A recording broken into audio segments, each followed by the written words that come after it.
Bienvenidos a su grupo bíblico San Jerónimo. Soy María Eugenia Correa Guisáiz, teóloga de la Universidad Pontificia Bolivariana. Abre tu mente y tu corazón para que lo que estudiemos lo podamos hacer vida y lo más importante, lo demos a los demás. Todas las clases las vamos a empezar con la oración a San Jerónimo y continuaremos con la oración al Espíritu Santo para que nos ilumine para entender bien las Sagradas Escrituras. Oración de San Jerónimo. Oh Dios, que concediste a San Jerónimo saber gustar de las Sagradas Escrituras y vivirlas intensamente, haz que nosotros, tu pueblo, nos alimentemos cada vez más de tu palabra y encontremos en ella la fuente de vida. Por nuestro Señor Jesucristo, tu Hijo, que vive y reina contigo en la unidad del Espíritu Santo y es Dios por los siglos de los siglos. Amén. Invocación al Espíritu Santo. Me dispongo, Señor, a estudiar tu palabra. Dame tu espíritu para que pueda acoger y comprender, que sepa estar atento a tus insinuaciones, me des discernimiento para saber qué me quieres decir y sinceridad y fuerza para aceptarlo. Espíritu Santo, ilumínanos y santifícanos en el nombre del Padre, del Hijo y del Espíritu Santo. Amén. Este curso que vamos a empezar consiste en una exposición de la historia de la salvación, es decir, estudiaremos la Biblia desde la primera página en la que se narra cómo Dios creó todo lo que existe hasta la última del Apocalipsis que nos recuerda las promesas de Jesús para toda la iglesia. No se trata de un estudio difícil, reservado a los intelectuales o personas de cultura, sino un estudio sencillo y accesible a todos, pues la naturaleza del curso es vivencial. Descubriremos que la Biblia es palabra de Dios y que viene a iluminar nuestra vida y nuestro actuar, capaz de transformar nuestro ambiente si encuentra hombres que se abran a su acción. Se requiere además ciertas condiciones para que se pueda aprovechar y asimilar mejor este curso. Primero, gran apertura de corazón, pues lo que se pide para entender las verdades de fe no es cultura ni inteligencia, sino disposición. Segundo, lectura de fe, ya que la Biblia no es tan solo una obra literaria, sino la palabra de Dios que dirige a los hombres. Por lo tanto, debe superarse la natural curiosidad intelectual que surge cuando nos disponemos a estudiar la Biblia, como por ejemplo, saber cómo ocurrieron las cosas o acumular argumentos para contestar a los protestantes, etc. 3. Perseverancia, pues nunca terminamos de aprender la palabra. Cuarto, buscar ayuda y dirección en la misma comunidad cristiana para evitar el aislamiento y empeñarse en hacer viva la palabra en comunión con nuestra Iglesia Católica. El objetivo principal de este curso es llegar a considerar la historia de salvación como nuestra propia historia personal. Por historia de la salvación entendemos toda la narración de sucesos y acontecimientos bíblicos en los que se manifiesta la iniciativa de Dios para salvar a los hombres. Desde siempre el hombre ha sido la obra predilecta y amada de Dios. Por eso busca su salvación dirigiéndole su palabra de muchos modos y muchas maneras.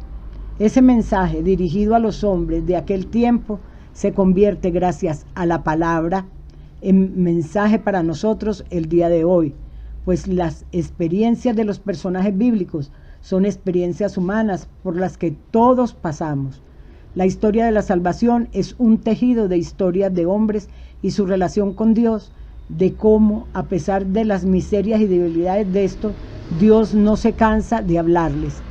Esa es la historia de la salvación, la historia de amor entre Dios y los hombres, o mejor dicho, del amor de Dios al hombre.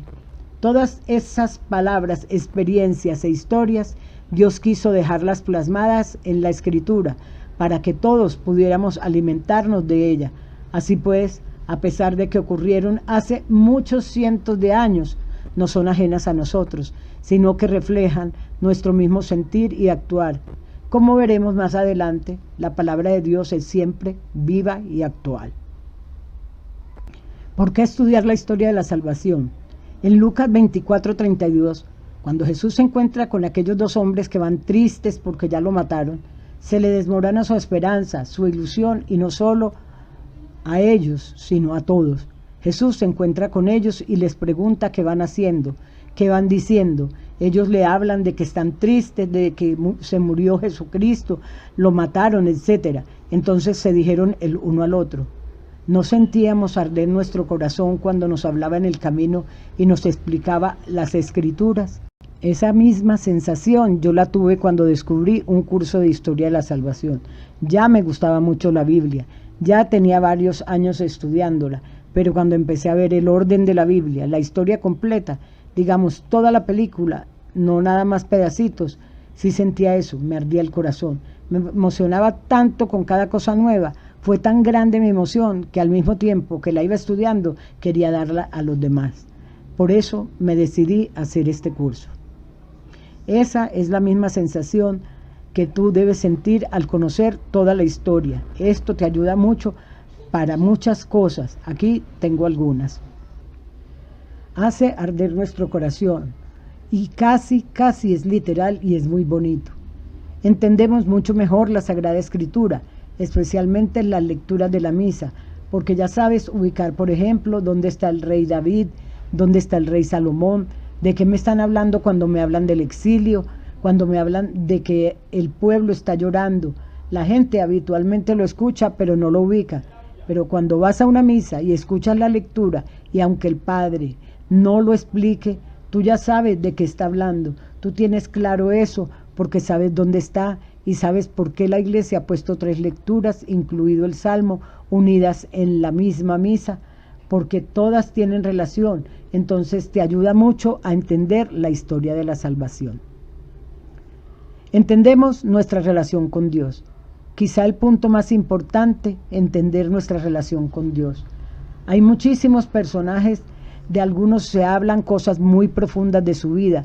Debemos vernos como en un espejo, en ellos, en casi todos. Por alguna razón, el Espíritu Santo te ayuda a entenderlo y te va ubicando en esa relación que debes llevar con Dios, en esa idea que Dios tiene de ti y en esa idea falsa que a veces tú tienes de Dios y te dice, ojo, por aquí no es, fíjate cómo piensa Dios.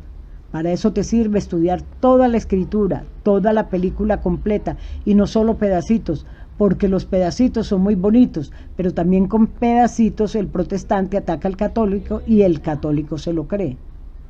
Entendemos nuestra existencia. ¿Para qué vine? ¿Para qué nací?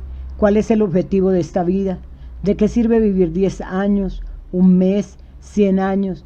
¿De qué sirve todo eso? Lo vas entendiendo y te va dando una alegría distinta, una alegría diferente, un gozo que nadie te lo quita, porque cuando una persona tiene un objetivo muy claro en la mente y en el corazón, su manera de vivir la vida es totalmente y absolutamente distinta a cuando no sabe ni para qué está aquí, y lamentablemente esto sucede dentro y fuera de la Iglesia Católica.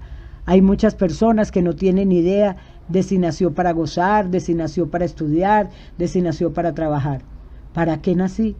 En ese sentido, la vida pues se vuelve un sinsentido, y una vida sin sentido es una triste vida, una vida triste, y por eso hay tanta gente, incluso gente que se dice cristiana católica, muy triste y peleando por objetivos que de nada sirven.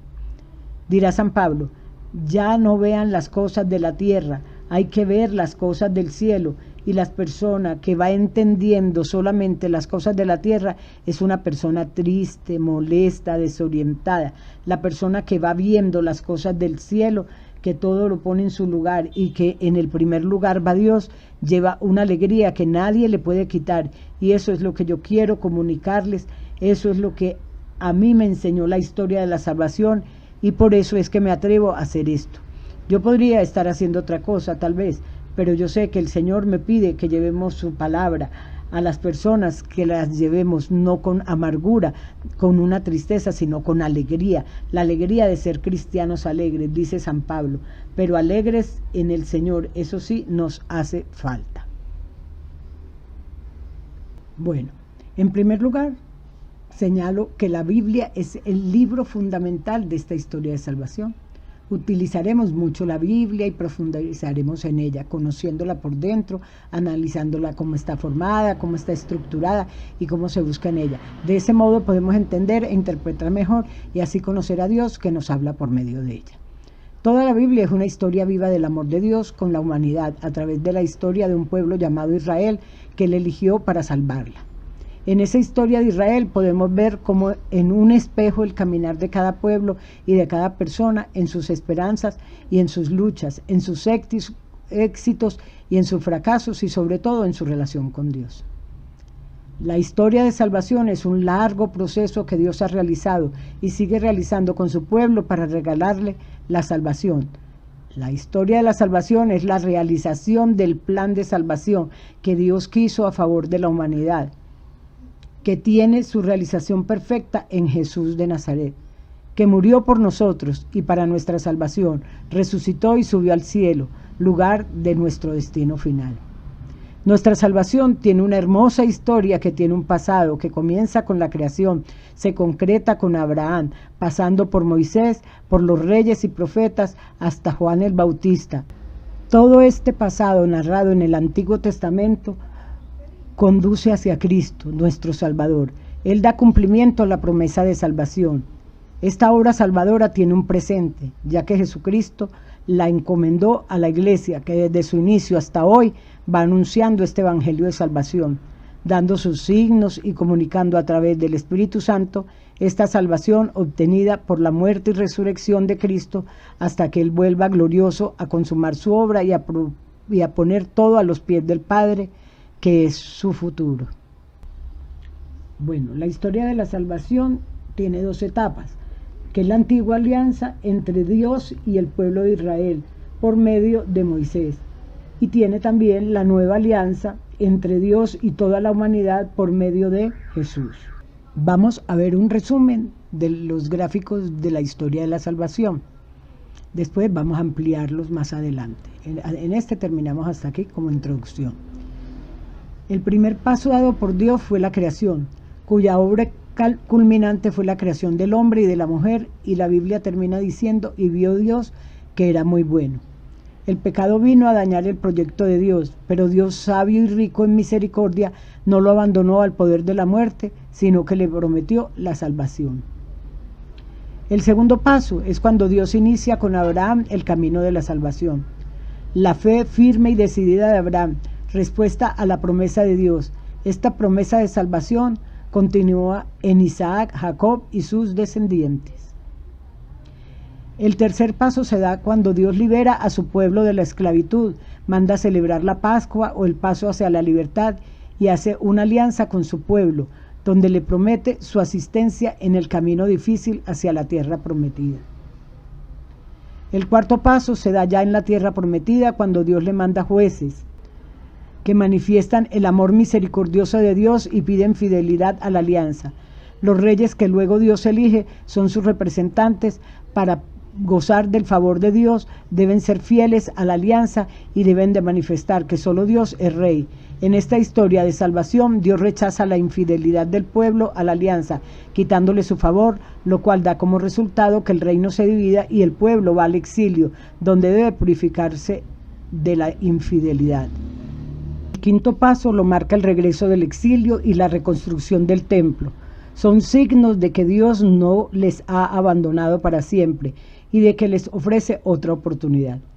La historia de la salvación durante el período del Antiguo Testamento nos deja claro que Dios quiso santificar y salvar a los hombres no individualmente y aislados entre sí, sino constituirlos en un pueblo que le conociera en la verdad y le sirviera santamente. Lumen Gentium, capítulo 9. Dios nos quiere salvar en comunidad, en pueblo, en familia, en sociedad. La salvación consiste principalmente en que Dios nos libera del pecado para vivir la íntima unión con Dios y de la unidad de todo el género humano. Lumen Gentium 1. Es con el pueblo que Él hace su alianza hasta convertirlo en su pueblo y Él se convierte en su Dios, Padre y Protector. El sexto y definitivo paso es Jesucristo, quien es centro y fin de la historia de la salvación. Toda la historia de Israel se encaminaba hacia Cristo y se dirige hacia Él. El Padre envió a su Hijo para que viviera entre ellos y le manifestara los secretos de Dios. Jesucristo, el Verbo hecho carne, con palabras y obras, señales y milagros, y sobre todo con su muerte y resurrección, lleva a cabo la obra de la salvación que el Padre le confió y finalmente con el envío del Espíritu completa la revelación y confirma con todo el testimonio divino que vive en Dios con nosotros para librarnos de las tinieblas del pecado y de la muerte y resucitarnos a la vida eterna. El séptimo paso es la Iglesia, continuadora de la historia de la salvación, llevando a cabo la misión de Jesucristo en la tierra. Ella misma es sacramento de salvación. Jesucristo ha formado un nuevo pueblo, el pueblo de la nueva alianza que llamamos Iglesia, de la que Él es cabeza y pastor. Este nuevo pueblo ha surgido del antiguo pueblo de Israel y como aquel antiguo pueblo, la Iglesia es peregrina en el desierto de este mundo. Y como en el destierro de ayer, ella camina entre caídas y levantadas, entre fidelidad e infidelidad, pero cuenta con la presencia del Espíritu Santo, que hace presente a Jesús y nos hace caminar sin detenernos hacia la plenitud de Cristo. Siendo una, santa, católica y apostólica, caminamos en la esperanza, confiados en el Señor y realizando su misión de profeta, de sacerdote, de rey en medio de esta humanidad. Como pueblo sacerdotal, la Iglesia hace presente a Jesucristo, el único sacerdote quien a través de su Espíritu continúa siendo el mediador entre el Padre y la humanidad. Como pueblo real, la Iglesia se muestra servidora de toda la humanidad, especialmente de los pobres y abandonados. En la introducción que hice al curso vimos cómo al acercarnos a la Biblia, en realidad lo hacemos a la palabra de Dios. En ella vamos a encontrar el mensaje salvífico que el Señor nos da hoy. Ese mensaje lo vamos a encontrar a través de la experiencia de Israel y de la primitiva comunidad cristiana y más aún, de la experiencia de Jesucristo. Por tratarse de experiencias históricas, las llamamos historia de la salvación. La Biblia y con ella la historia de la salvación inicia con la creación del universo y concluye con la esperanza de la vuelta del Señor. Vamos a armar un esquema. Haremos una línea horizontal de un extremo a otro de la hoja y vamos a ir marcando 13 etapas importantes de la historia de nuestra salvación. Y a través de esta línea del tiempo histórica vamos a descubrir las etapas y los personajes más importantes de la Sagrada Escritura. Ahora nos transportamos al libro del Génesis y marcamos nuestra primera etapa. La vamos a llamar la creación. Dice el Génesis que cuando Dios crea todo el universo perfecto para la habitación de sus hijos, tiene un plan. El plan de Dios desde el principio en su creación lo podemos representar a través de dos círculos entrelazados, es decir, Dios y el hombre unidos por el amor. Ese era el plan de Dios, que permaneciéramos en una perfecta comunión de amor, puesto que para esto fuimos creados. Así, nuestro padre Adán vivía en una perfecta comunión con nuestro Padre Celestial. Por eso dice el Génesis que el Padre bajaba todos los días al huerto del Edén y conversaba con Adán y más tarde con Eva, porque había una perfecta comunión. No había pecado, no había ruptura, no había cisma entre Dios y sus hijos. Continuamos con la etapa número 2, a la que llamamos el pecado y sus consecuencias. Después de estar Dios y el hombre unidos por el amor, el pecado los ha separado completamente. El hombre ha perdido la comunión con Dios. Entre Dios y el hombre se ha puesto una terrible muralla llamada pecado que los separa de su Creador. Y esta es una situación lamentable y terrible en la que quedó el hombre. Ya lo dice la carta de los Romanos. Todos pecamos, por lo tanto quedamos privados de la gloria de Dios, de la que gozábamos en un principio, y la paga del pecado es la muerte. El hombre está sumido en la muerte y destinado a la condenación eterna.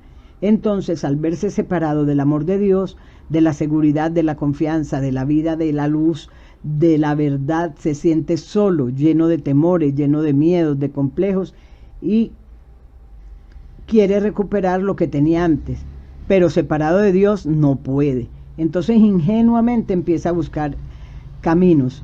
La flecha representan los vanos intentos que el hombre hace para recuperar su seguridad y su vuelta a Dios, y piensa que la felicidad se encuentra aquí. empieza a acumular bienes materiales, se metaliza, se llena toda clase de vicios, empieza a inventar religiones, empieza a caer en toda clase de filosofías, se llena de ideologías y queda completamente confundido y perdido en su búsqueda de Dios, porque no puede salvarse a sí mismo. La etapa número 3. Vamos a llamarla la promesa. Al ver esta situación de pecado, Dios sabe que el hombre es incapaz de salvarse, entonces nos da una promesa de salvación, y en Génesis 3:15 ya se nos habla del futuro Mesías Redentor, nuestro Señor Jesucristo. Él es la promesa. Después del pecado de nuestros primeros padres, Adán y Eva, Dios se dirige finalmente a la serpiente, el diablo, y le dice que pondrá enemistad entre ella y la descendencia de Eva. Y aquel que nazca de su descendencia le aplastará la cabeza, es decir, nuestro Señor Jesucristo. Entonces, en el esquema vamos a tirar una línea curva a través de todas las demás etapas que vendrán y la vamos a conectar hasta la llegada de nuestro Señor Jesús en la etapa número 12, porque Él es la promesa. Entonces, sobre esta línea vamos a escribir en marcha hacia Jesucristo. Ahora entendemos el objetivo de todas las etapas de la historia de nuestra salvación, porque todas las etapas que vendrán es con una sola finalidad, con un solo objetivo: hacer que llegue nuestro Señor Jesucristo. No es solo descubrir personajes o acontecimientos, ya sea históricos, culturales o arqueológicos, no. El objetivo es Jesucristo. A Él tenemos que llegar porque Él es el centro de la historia de nuestra salvación. Esta historia es cristocéntrica, porque Jesús es el centro, es la razón de la historia. Todo va a acontecer para que venga a redimirnos de esta situación de pecado. Continuamos con la etapa número 4, que sería la etapa del gran patriarca Abraham. Dios le da una promesa, que de su descendencia nacerá el Mesías, porque todo va en marcha hacia Jesucristo. Nuestro padre Abraham será el primer patriarca del pueblo de Dios, el padre de la fe. Sabrán que fue probado y acreditado por Dios por su fidelidad y obediencia hasta llegar a ofrecer a su hijo Isaac como Dios se lo había pedido. Entonces Dios empieza a formar un pueblo con Abraham. Estamos en el año 1950 antes de Jesucristo. Entre la etapa de Abraham y la etapa de Moisés tenemos a Isaac, hijo de Abraham. Después de Isaac vendrá Jacob, y de Jacob se formarán las 12 tribus de Israel. Y después de que se forman las 12 tribus de Israel, quedan en Egipto bajo la opresión tiránica del faraón. Sigue la etapa número 5. Dios levanta a Moisés, el libertador que va a entregar las tablas de la ley, y con Moisés en el monte Sinaí quedan constituido el pueblo de Dios. Para esto, con Moisés estamos ya en el año 1250 antes de Cristo. Entonces, con Moisés surge el pueblo, se pacta la alianza, cruzan el Mar Rojo, viene sobre el pueblo las 10 plagas de Egipto. Finalmente pasan 40 años en el desierto hasta que llegan a los umbrales de la tierra prometida, y ahí concluye la misión de Moisés y muere. En la etapa 6 vendrá otro líder del pueblo de Dios llamado Josué, que será el sucesor de Moisés, será el conquistador de la tierra prometida. Por eso también a esta etapa la podemos llamar la conquista de la tierra prometida, porque esa tierra que emana leche y miel debe ser ocupada por el nuevo pueblo de Dios, el pueblo de Israel. Todo comenzó con Abraham, después Moisés lo prepara, le da las leyes y finalmente Josué será el que conquiste durante 7 años la tierra prometida. Con Josué se consolida y la tierra quedará distribuida entre las 12 tribus de Israel, y el pueblo queda sentado en la tierra que emana leche y miel, la tierra de Canaán, la tierra prometida, y así pasa el tiempo. Y llegamos a la etapa número 7, que la vamos a llamar los jueces, y aquí vamos a encontrar 14 jueces o libertadores. Entre ellos tenemos la historia de Sansón, cuando tumba con su fuerza descomunal aquellas columnas del dios de los filisteos, y así derrota al pueblo enemigo de Dios. Tenemos la historia de Débora, la historia de Barak. Esta es una etapa que durará aproximadamente 2 siglos. En estos 200 años, los 14 jueces se van a ir sucediendo según el plan de Dios para cada uno de ellos. Después de los jueces llegamos a la etapa número 8, y es la etapa de los reyes, Por eso aquí haremos el dibujo de una corona. Esta etapa se conoce como el Reino Unido y aquí se destacan tres grandes figuras: el rey Saúl, primer rey de Israel, el rey David y el rey Salomón, hijo de David. Esto es el Reino Unido y también es llamado la monarquía. Al término de la vida del rey Salomón, las cosas en el reino se ponen mal y surge un cisma político y un cisma religioso, y las 12 tribus de Israel quedarán divididas, 10 tribus en un lado y 2 tribus en la otra. El reino se divide y al dividirse el pueblo de Dios, a la muerte del rey Salomón viene una sucesión de muchos reyes durante muchos años hasta que finalmente vendrá la catástrofe llamada exilio. La etapa 9, esta la llamaremos el exilio, el destierro o la cautividad. En el año 587 a.C., el pueblo será exiliado, serán llevados a Babilonia en calidad de prisioneros de guerra, donde sufrirán un largo periodo de casi 70 años de cautividad. Y es precisamente en esta etapa donde surgen los profetas, una etapa muy importante. Hay 3 grupos de profetas. Estos son preexílicos, exílicos y postexílicos. Cada uno ayudó al pueblo en una de estas etapas. Antes del exilio, los preexílicos, y le decían al pueblo: arrepiéntanse, han quebrantado la alianza, se han apartado de Dios, y si no vuelven a Dios serán destruidos por ejércitos extranjeros. Pero como el pueblo no quiso hacer caso y mató a los profetas, vino la catástrofe del exilio. Entonces el pueblo ya en el exilio en Babilonia, Dios en su amor y en su infinita misericordia les va a mandar otros profetas para consolar al pueblo. Entonces estos son los exílicos, porque predican en el exilio. Y después vendrán los postexílicos, que serán los que guiarán al pueblo de nuevo a la tierra prometida, levantarán Jerusalén y volverán a predicar la palabra de Dios para que no se pierda la identidad como pueblo de Dios. Aquí viene ahora la etapa número 10, que es la restauración con Esdras y Nehemías. Estos dos son los responsables en la etapa de la restauración. Estamos en el año 430 a.C. El pueblo se ha vuelto a unir, una época dorada, ha vuelto a resurgir el templo de Jerusalén. Nehemías ha completado la muralla, ya todo marcha bien, el culto en el templo. Él queda como gobernador de Israel y el pueblo permanece en paz y liberado de sus enemigos durante el gobierno de este hombre de Dios llamado Nehemías, el restaurador. Y así esta etapa dorada tendrá su momento en la historia preparando la llegada del Mesías. Sigue la etapa número 11. Vamos a poner como símbolo la estrella de David y esta etapa se llama la etapa de los macabeos, o también llamada el judaísmo, y será una etapa de lucha, de revueltas, porque la fe del pueblo de Dios se ha visto debilitada por motivo de una terrible persecución del rey Antíoco IV Epifanes. Ahora sigue la etapa número 12, Jesucristo. Todo esto ha sido para preparar la llegada del Mesías. Entonces el Hijo del Padre entrega su vida por nosotros a través de su pasión, muerte y resurrección. Al principio descubrimos la situación en la que habíamos quedado separados de Dios por el pecado. Entonces ahora hemos llegado a la etapa principal de nuestro Señor Jesús. Gracias a su pasión, muerte y resurrección, venimos a obtener una situación de gracia y de salvación, porque ahora tenemos libre acceso a nuestro Padre Celestial en virtud de Cristo Jesús, porque Él es el camino, Él es la verdad y la vida. Y ya lo dice Jesús el Señor: nadie puede ir al Padre si no es a través de mí, pues yo soy el camino, la verdad y la vida. Y nuestro Señor, con su muerte en la cruz y el derramamiento de su sangre, nos ha vuelto a reconciliar con nuestro Padre Celestial, una vez que se consuma la redención en Cristo Jesús y se inaugura la nueva alianza con Cristo. Llegamos a la etapa número 13, la iglesia. El día de Pentecostés nace la iglesia con el descendimiento del Espíritu Santo, como está en Hechos de los Apóstoles capítulo 2, y así comienza la historia de la iglesia.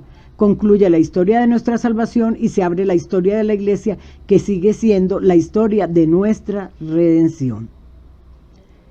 Hemos completado el esquema con el que ya podemos ubicarnos en el tiempo, en el espacio, en las fechas, en los personajes más importantes de la historia de nuestra fe y de nuestra salvación. Con esto terminamos la introducción de nuestra historia. En cada clase iré explicando por etapas. Tengan este gráfico a la mano y para seguirlo. Pueden hacerlo en una hoja y pueden pegarle imágenes, pueden ir metiendo dibujos, textos bíblicos, de tal manera que les quede una línea panorámica para que puedan aprender de memoria y tener bien clasificadas las etapas de la historia de la salvación, porque vamos a ir trabajando sobre ella y la próxima clase nos vamos a situar en las 3 primeras etapas: creación, pecado y promesa. Así que empiecen a leer los 3 primeros capítulos del libro del Génesis, para que en la próxima clase que hablemos de estos 3 puntos lo van a captar muy rápido, porque ya traen la lectura adelantada. Espero que este esquema les haya gustado. Dios los bendiga. Oración.